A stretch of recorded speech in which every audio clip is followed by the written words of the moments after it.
राहुल गांधी ने केसी वेणुगोपाल को खड़गे के सामने बिठा दिया। लिस्ट लेकर बैठना पड़ा और तस्वीर आई सामने, और उस तस्वीर में केसी वेणुगोपाल के चेहरे से जो रंगत है, जो मुस्कुराहट है, वो गायब दिखी।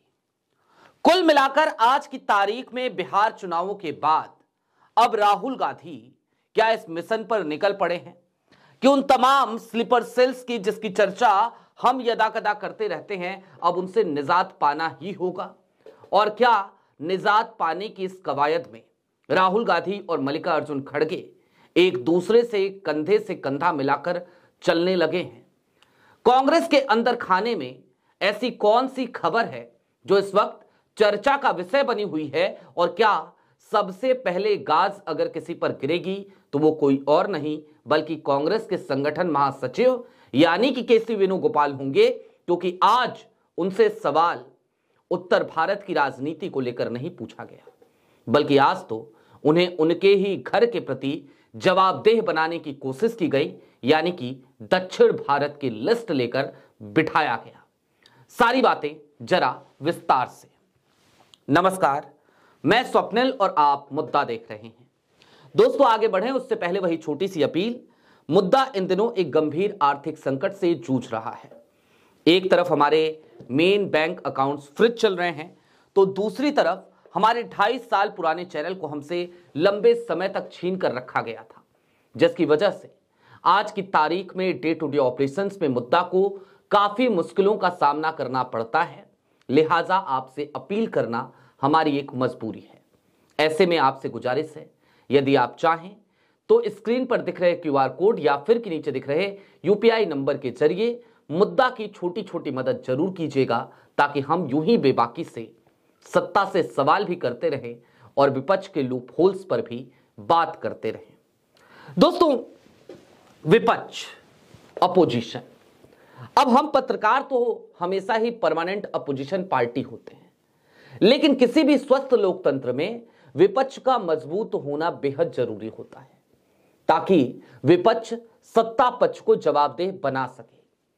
और वैसे भी उस दौर में जब देश की मीडिया वो लगातार अपनी भूमिका से परहेज करती नजर आती है, तब विपक्ष की जिम्मेदारी और ज्यादा बढ़ जाती है। निश्चित तौर पर बीते कुछ दिनों में राहुल गांधी बहुत सधी हुई रणनीति के तहत विपक्ष की भूमिका निभा रहे हैं, लीडर ऑफ अपोजिशन की भूमिका में नजर आ रहे हैं। वो बार बार उन तमाम संस्थाओं की अकाउंटेबिलिटी की भी बात करते नजर आते हैं, वो सड़क पर लड़ते हुए भी नजर आते हैं। लेकिन राहुल गांधी की इन तमाम कवायदों के बावजूद कांग्रेस हर गुजरते दिन के साथ चुनाव हारती है, हर गुजरते दिन के साथ पिछड़ती हुई नजर आती है। और इसके पीछे अगर कोई जिम्मेदार है तो निश्चित तौर पर वो तमाम नेता, वो तमाम पदाधिकारी जो दीमक की तरह हर दिन कांग्रेस को ही खोखला करने पर उतारू हैं। इस बात में कोई दो राय नहीं कि उनमें से एक नाम आज की तारीख में केसी वेणुगोपाल का प्रमुखता से लिया जाता है। 6 साल से ज्यादा का वक्त गुजर गया। केसी वेणुगोपाल कांग्रेस के संगठन महासचिव हैं। उनकी एक तस्वीर आई है आज की तारीख की। मैं चाहता हूं जरा पहले वो तस्वीर देखिए। इस तस्वीर को गौर से देखिएगा। मल्लिकार्जुन खड़गे के सामने बैठे केसी वेणुगोपाल और चेहरे से रंगत उड़ी हुई है। बात दरअसल सिर्फ इस तस्वीर में चेहरे से रंगत उड़ने की नहीं, इस गंभीर मुद्रा की नहीं, बल्कि इसी बैठक की शुरुआत की एक तस्वीर आई थी। उस तस्वीर में केसी वेणुगोपाल ठहाके लगा रहे थे, हंस रहे थे। लेकिन जैसे जैसे मीटिंग आगे बढ़ती है, जैसे जैसे बैठक आगे बढ़ती है, वैसे वैसे केसी वेणुगोपाल के चेहरों पर हवाइयां उड़ने लगती हैं। पसीने की बूंदें ठंडे कमरे में, ठंडे मौसम में भी नुमायदार हो जाती हैं। और इसके पीछे सबसे बड़ा कारण है कि आज मल्लिकार्जुन खड़गे किसी अलग मोड में ही नजर आ रहे थे। उन्होंने आज केसी वेणुगोपाल को तलब किया, बुलाया और अपने सामने बिठाया। और ये मुलाकात उत्तर भारत या दक्षिण भारत की राजनीति को लेकर नहीं, बिहार के चुनावी परिणामों को लेकर नहीं थी, बल्कि आज तो उनसे लेखा जोखा मांगा गया तमिलनाडु और पांडुचेरी का। जरा सोचिए, तमिलनाडु दक्षिण भारत का हिस्सा है और उसी दक्षिण भारत से यानी कि केरल से आते हैं केसी वेणुगोपाल। केसी वेणुगोपाल संगठन महासचिव के पद पर रहते हुए लगातार कांग्रेस के जीएसओ रहते हुए लगातार कांग्रेस के संगठन को कमजोर बनाने की ही तो कवायद में लगे हैं। आज की तारीख में कांग्रेस के कार्यकर्ता वो कांग्रेस से जुड़ाव महसूस नहीं कर पाते क्योंकि उनका संगठन महासचिव जमीनी धरातल पर कभी भी खड़ा होता हुआ नजर नहीं आता। उसको जमीन की कोई जानकारी नहीं है, क्या उत्तर भारत और क्या दक्षिण भारत, हर जगह एक जैसी स्थिति कांग्रेस के भीतर दिखती है। इसके बावजूद यदि राहुल गांधी कोशिश करें, मेहनत करें तो आप समझ सकते हैं उनके हाथ में निराशा ही हाथ लगेगी। और वही राहुल गांधी के साथ होता हुआ भी नजर आ रहा था। राहुल गांधी भारत जोड़ो यात्रा निकाले, राहुल गांधी भारत जोड़ो न्याय यात्रा निकाले, राहुल गांधी वोट चोरी के तमाम सबूत दे दे, राहुल गांधी वोट अधिकार यात्रा निकाल लें, लेकिन जब तक आपका काडर आपके साथ नहीं होगा, जब तक आपके कार्यकर्ता आपसे जुड़ाव महसूस नहीं करेंगे, जब तक आप अपने कार्यकर्ताओं को टास्क नहीं सौंपेंगे, तब तक भला किसी भी पॉलिटिकल पार्टी का वजूद कैसे बच सकता है। कांग्रेस आज की तारीख में 2025 को संगठन सृजन अभियान के तौर पर देख रही है, इसी तरीके से इसे मना रही है। लेकिन संगठन सृजन अभियान के तहत केसी वेणुगोपाल की कार्यप्रणाली अब तक सवालों के घेरे में है, संदेह के दायरे में है। मैंने बहुत पहले एक बात का जिक्र किया था, आज आपको एक बार फिर याद दिला देते हैं। हरियाणा चुनाव के बाद से ही लगातार वहां पर उहापोह की स्थिति थी। इसी बीच बिहार में चुनावों की आहट हुई। हरियाणा में लीडर ऑफ अपोजिशन और प्रदेश अध्यक्ष दोनों का चुनाव होना था। राहुल गांधी बिहार से लौटते हैं दिल्ली और अचानक से गुरुग्राम पहुंच जाते हैं। वहां कांग्रेस के कुछ नेताओं को बुलाते हैं, उनसे एक रेस्टोरेंट में बैठकर बातचीत करते हैं और एक रिपोर्ट लेकर के वापस अपने दिल्ली स्थित आवास पर आ जाते हैं, सुनहरी बाग पर। अगले दिन राहुल गांधी को एक विदेश यात्रा पर निकलना था। 3-4 दिनों को वो विदेश यात्रा राहुल गांधी वहां जाते हैं और इस उम्मीद से जाते हैं कि जब वापस आएंगे तो हरियाणा के उस रिपोर्ट पर बात करेंगे और फिर उसके आधार पर हरियाणा में एक युवा नेतृत्व दिया जाएगा। लेकिन राहुल गांधी इधर विदेश जाते हैं, उधर केसी वेणुगोपाल की चिट्ठी जारी हो जाती है और हरियाणा में राव नरेंद्र को प्रदेश अध्यक्ष और भूपेंद्र हुड्डा को लीडर ऑफ अपोजिशन बना दिया जाता है। निश्चित तौर पर यह राहुल गांधी के लिए एक बड़ा झटका था। यह राहुल गांधी के साथ किया गया एक बड़ा धोखा था। आनन फानन में यह एक्शन दरअसल राहुल गांधी के विदेश से लौटने से पहले इसीलिए लिया गया ताकि राहुल गांधी अपने मंसूबे में कामयाब ना हो सके। राहुल गांधी हर राज्य में जा रहे हैं। राहुल गांधी हर राज्य में संगठन को, कांग्रेस को मजबूत करने की कवायद में लगे हैं। लेकिन व्हाट अबाउट केसी वेणुगोपाल, वो कुछ भी करते हुए नजर नहीं आ रहे। और इसी क्रम में आज की तारीख में मल्लिकार्जुन खड़गे ने केसी वेणुगोपाल से उनके काम का लेखा जोखा मांगा, उनका हिसाब मांगा। और यह हिसाब मांगने भर तक सीमित नहीं है।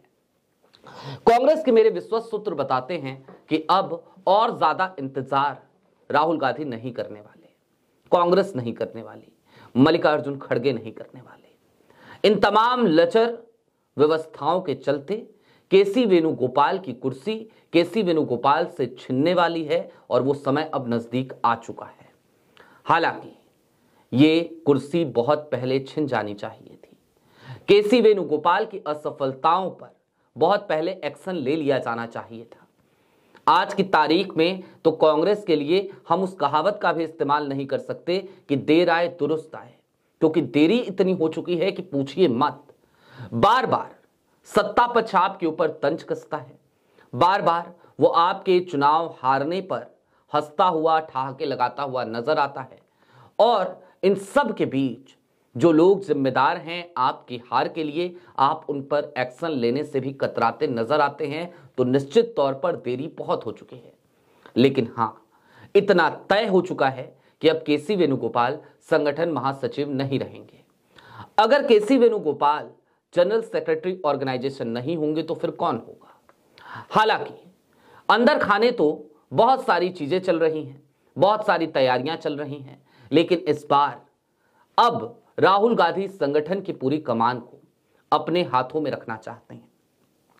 राहुल गांधी के बीते कुछ दिनों के एक्शन को अगर आप देखें गौर से तो आपको यह समझ में भी आएगा कि राहुल गांधी अब कांग्रेस के संगठन को लेकर किसी पर भी भरोसा नहीं जताना चाहते।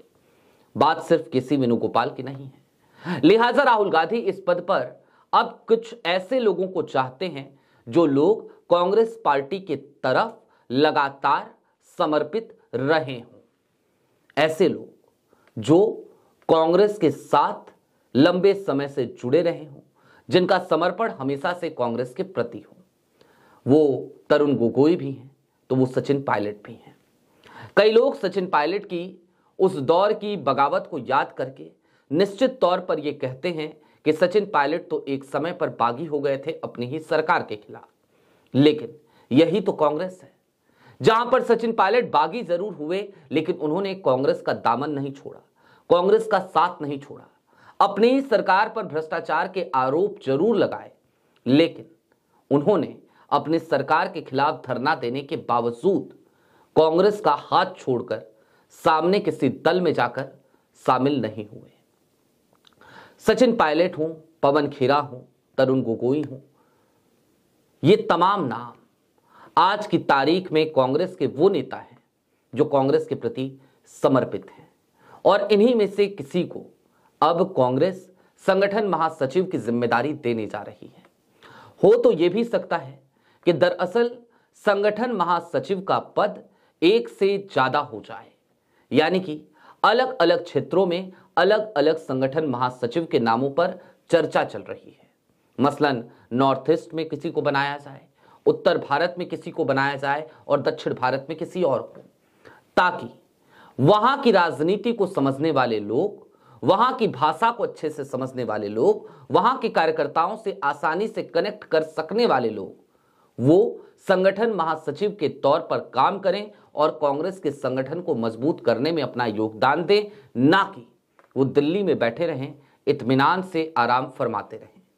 कुल मिलाकर इतना तय है कि केसी वेणुगोपाल की आज जो हवाइयां उड़ी, आज जब उनसे पहली बार सवाल जवाब इस तरीके से किया गया तो निश्चित तौर पर यह केसी वेणुगोपाल के लिए एक बड़ा झटका जरूर है, लेकिन कांग्रेस के लिए अभी भी सुधार की गुंजाइश यहां पे दिखाई देती है। आज की तारीख में कांग्रेस को यदि खुद को मजबूत करना है तो उसकी पहली शर्त निश्चित तौर पर केसी वेणुगोपाल की कुर्बानी देकर ही हो सकती है। उन्हें उनके पद से हटाए बिना कांग्रेस का संगठन मजबूत हो जाए, यह दिवा स्वप्न सा है, क्योंकि कांग्रेस के संगठन का बेड़ा गर्क बीते 6 सालों में लगातार केसी वेणुगोपाल की वजह से ही तो हुआ है। आपकी क्या राय है कमेंट बॉक्स में जरूर बताइएगा। अभी के लिए दीजिए इजाजत, चलते चलते फिर वही अपील, चैनल पे नए हो तो सब्सक्राइब करते हुए जाइएगा, सक्षम हो तो छोटी छोटी मदद मुद्दा की जरूर कीजिएगा। बहुत शुक्रिया।